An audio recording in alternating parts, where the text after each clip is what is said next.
Saudações! Vamos à videoaula onde iremos discutir sobre o Teorema de Pitágoras. Bom, inicialmente eu devo aqui levantar um diálogo com você, meu aluno, acerca dessa figura, historicamente um tanto que emblemática, Pitágoras. Existe uma discussão no meio acadêmico sobre a real existência de Pitágoras como de fato um indivíduo fisicamente concebível ou apenas um pseudônimo de uma entidade fictícia criada pelos pitagóricos da escola pitagórica. Bom, em verdade, se pela sua existência física ou não, isso porque não há documentos suficientemente históricos que garantam achados de Pitágoras. De qualquer modo, há fatos, paralelamente eu devo dizer, irrepreensíveis sobre o fato dele existir realmente. Por que eu estou falando isso? Na Grécia Antiga havia uma escola chamada Escola Pitagórica. Nessa escola, matemáticos que claramente também eram filósofos reuniam-se e tinham como lemas internos a não extensão das suas práticas. Isto é, funcionava meio que como uma sociedade secreta, entende? Uma repartição, em última instância, secreta, de não divulgação, de não informativo ou relativismo, discorrências, informações que atingissem a sociedade. Eles eram espetacularmente fechados, e um dos lemas era que você, entrando na escola pitagórica, sendo iniciado, você não podia falar nada acerca do que vocês faziam lá. E há um grupo de historiadores que partem do princípio de que Pitágoras não era um ser humano. Na verdade, os matemáticos e filósofos da época definiram uma figura ficcional chamada Pitágoras, aquele indivíduo que receberia todos os ônus, todos os bônus, todos os benefícios dos adventos que eles viessem a desenvolver.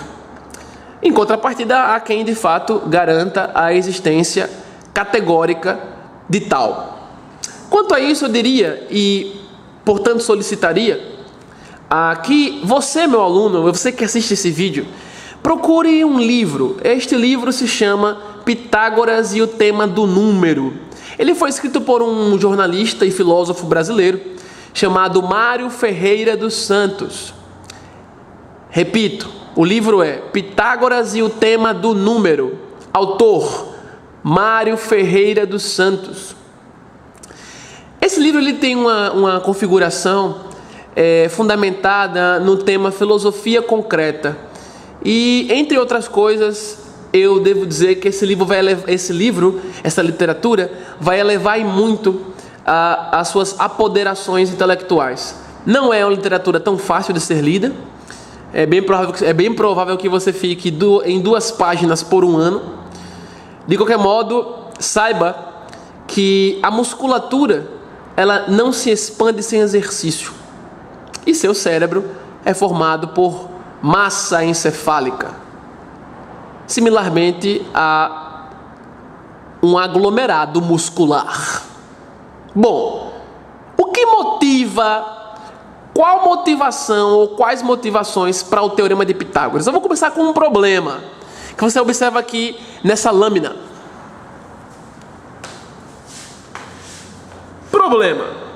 Esse problema é um problema clássico e, de fato, conforme a história da matemática, ele existiu na Grécia Antiga entre os pitagóricos. Medir a diagonal do quadrado unitário.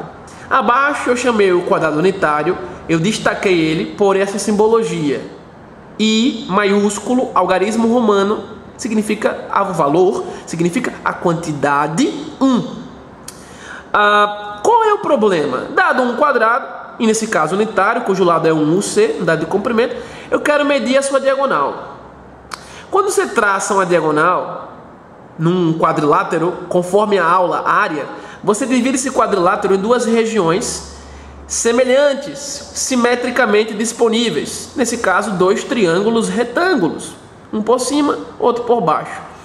Para que você possa hoje encontrar essa diagonal, ou mesmo a altura, ou a base, você que tem algum conhecimento sobre esse assunto, aplicaria o famoso hipotenusa ao quadrado é igual à soma dos catetos, cada qual ao quadrado. Sabendo que hipotenusa é o lado diagonal do quadrado, com essa referência, os catetos representam base e altura, por exemplo, desse triângulo retângulo aqui por baixo da diagonal em vermelho. Os pitagóricos aplicaram o que você verá mais para frente comigo, o que representa o teorema de Pitágoras. Mas tem um detalhe, quando eles aplicaram o teorema em si, calma, você verá esse teorema em breve. Primeiro vamos às motivações dele. Quando acharam a diagonal pelo teorema, o valor que hoje você escreve, raiz quadrada de 2, foi a resposta. E o que esse valor representa? Raiz quadrada de 2 igual a d de diagonal. Está em um C porque se trata de um comprimento medido no quadrado. Este número é um número irracional. Ele é infinito, inexato. Não há periodicidade após a vírgula. E isso para os pitagóricos foi um grande balde de água fria, uma grande aflição para todos eles. Pois uma das filosofias empregadas e acreditadas piamente pela escola pitagórica era de que os números governam o mundo. Mas que números eram esses? Os números inteiros. Como é então que numa medição que você enxerga daqui do canto inferior esquerdo ao canto superior direito deste quadrilátero, como é que o que você está vendo aqui, que eu estou a passar com a caneta em destaque, você vê esse segmento de reta, como é que aqui que você enxerga um padrão de limitação à direita, à esquerda, esquerda, direita, não tem um número que você pode escrever, porque ele é infinito e não se repete. Esta é uma grande indagação intrigante. Conceber números infinitos em um mundo finito? Seria um mundo finito? Seria um universo finito? Então, como explicar números serem infinitos? Ora. Saibam, queridos, que a transcendência e o homem define o ilimitado, o infinito, o metafísico, a metacognição. Negá-la é simplesmente ser um tolo.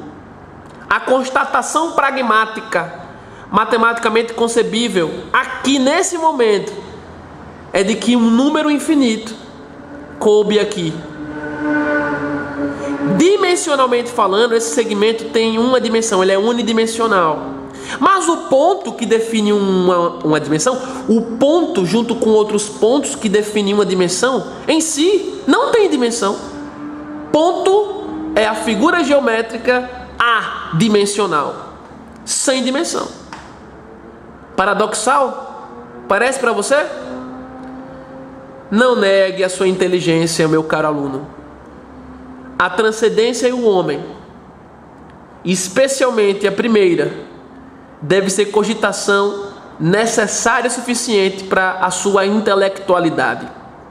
Bom, a partir de agora os pitagóricos então passaram a conceber que não eram mais os números inteiros que governavam o mundo. Na verdade, uma nova classe de número aparecia, os chamados números irracionais. Esse problema só pode ser resolvido através do que veremos em instantes, o teorema de Pitágoras. Como o teorema de Pitágoras veio à tona? Como ele foi construído? Deixando claro primeiro que a noção de hipotenusa ao quadrado como uma equivalência aos quadrados dos catetos já era conhecido muito antes, no Egito Antigo, na China Antiga, em alguns impérios anteriores ao Império Grego. Todavia, só na Grécia Antiga se deu a esta constatação numérica formalismo que precisava. Se pôde constatar por uma prova argumentativa tal relação entre hipotenusa e catetos em um triângulo retângulo. Perceba que esse triângulo aqui que eu estou passando a caneta, ele é retângulo, por quê? Aqui nesse ponto, o espaço entre a altura e a base desse triângulo mede 90 graus. Nesse ponto, altura e base se cruzam, se tocam aqui, E a formação angular, conforme a aula ângulo, é de metade de meia volta. Isso representa 90 graus. Vamos agora ao processo que enuncia, que apresenta o Teorema de Pitágoras.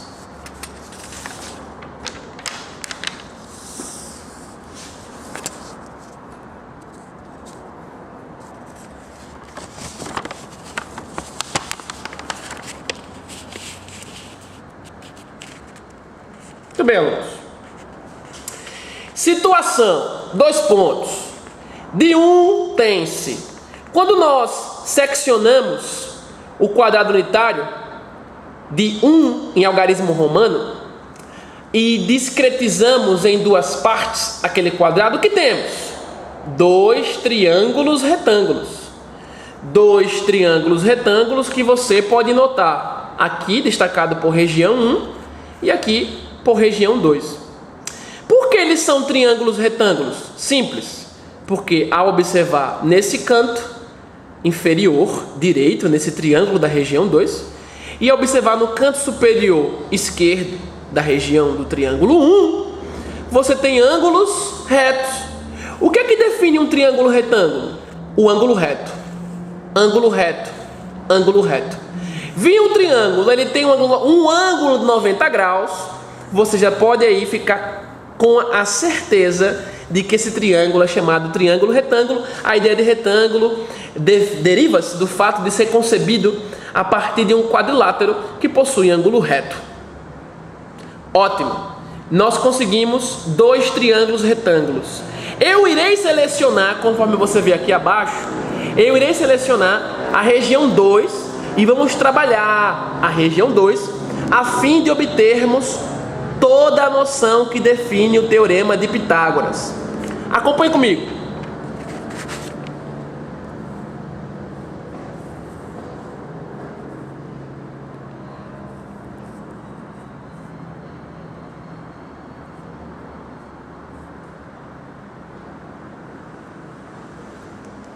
Ora, a região 2 agora destacada, note ela aqui. Esse triângulo aqui representa a nossa região 2. Perceba nesse triângulo o que eu fiz. O que eu estou fazendo aqui, que você está enxergando essa toda confecção estrutural de imagem, foi, entre outras coisas, uma das constatações dos pitagóricos. Eu ergui um quadrado a partir da hipotenusa, o lado oposto ao ângulo reto, no triângulo retângulo, se chama hipotenusa. Cateto da altura, cateto da base. As palavras hipotenusa, cateto, cateto, decorrem de palavras do grego. Hipotenusa seria o maior lado do triângulo retângulo. Entre o lado A, o lado B e o lado C, quem é maior? O lado A, oposto ao ângulo de 90 graus. Visualmente é fácil perceber que esse lado aqui em vermelho, ele é maior do que esse aqui em azul, na vertical, e do que esse aqui na horizontal, também em azul. O que nós fizemos? Erguemos um quadrado, chamei de Q1, sobre a hipotenusa, o quadrado Q3, a parte de B, da base, o quadrado Q2, a parte de C, da altura. Por que nós falamos quadrado da hipotenusa? Quadrados dos catetos. A palavra quadrado representa elevação de potência 2, mas geometricamente indica uma região plana. Uma constatação geométrica que garante o teorema que você verá em instantes está exatamente na relação entre o triângulo retângulo e esses 3 quadrados que você observa aqui nessa imagem. A área desse quadrado Q1, como é que calcula a área de um quadrilátero mesmo?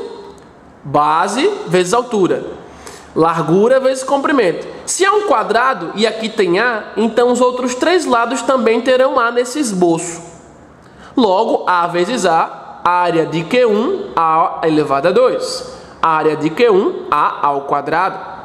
Qual seria a área para Q2? O lado desse quadrado é C. Se esse lado é C e é de fato lado de um quadrado, então os outros 3 lados também têm C. Como calcular a área de um quadrilátero? comprimento, toda a extensão, vezes largura.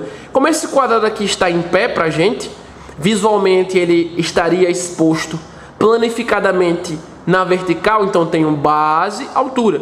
Multipliquei base vezes altura, mas é um quadrado, então aqui vai ter C e aqui vai ter C. C vezes C, C elevado a 2. C ao quadrado, a área de Q2 é igual a C ao quadrado, C elevado a 2. Como ficaria a área de Q3?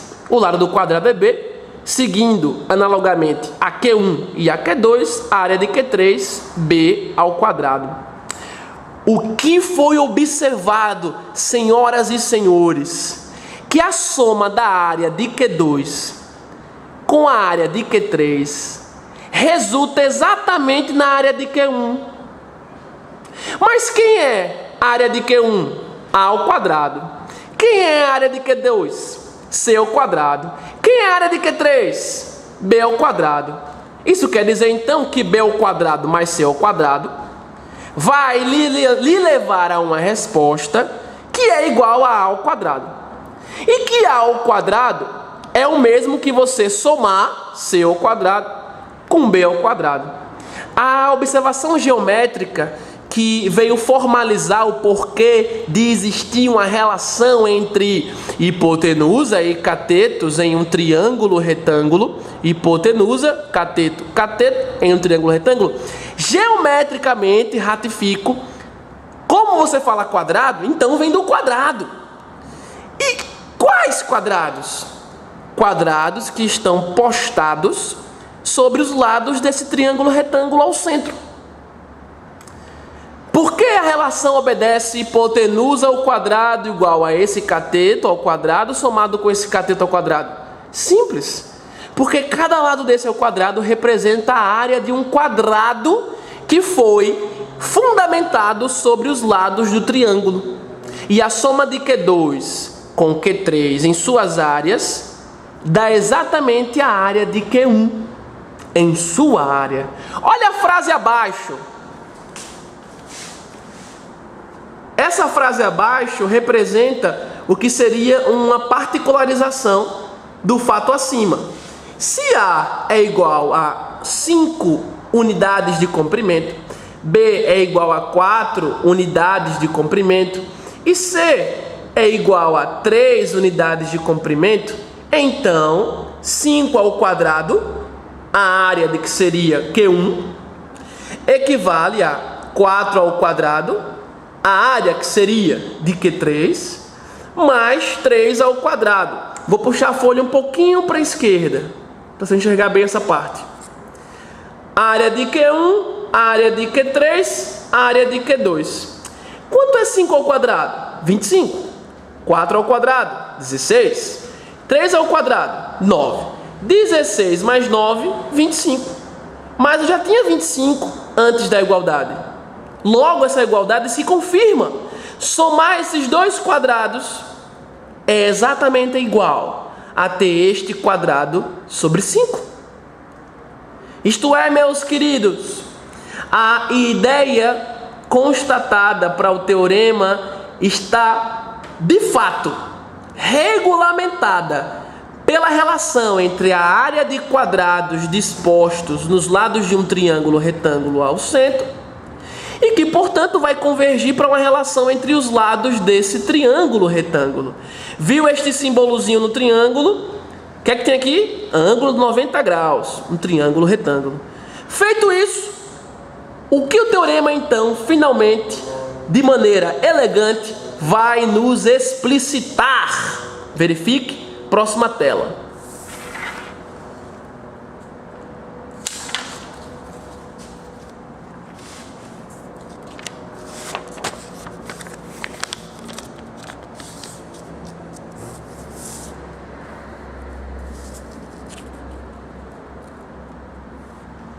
Olha lá, leia comigo.